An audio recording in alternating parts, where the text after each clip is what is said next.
Good morning সবাইকে আর happy Sunday. দেখো আমি সকাল সকাল আজকে কি করছি। এটা হচ্ছে, দেখো বুঝতেই পারছো এটা কি, এটা হচ্ছে আলুর চিপস।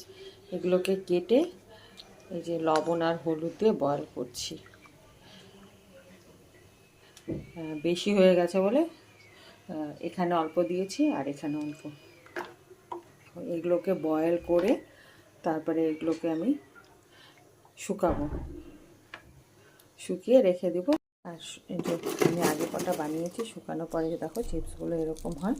এগুলো শুধু তেলের মধ্যে দিয়ে দিলেই হয়ে যায়, আর খেতেও টেস্ট হয়।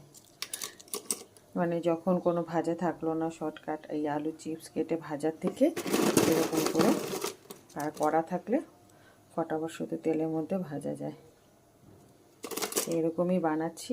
আগে সেদিন 1 কেজি বানিয়েছিলাম, এই অল্প হয়েছে এইটুকু। আজকে এই যে আবার বানাচ্ছি। এটা এখন ঢেকে দিই, বয়েল হতে দিই, তারপরে ছাদে নিয়ে গিয়ে এগুলো মিলে শুকাবো।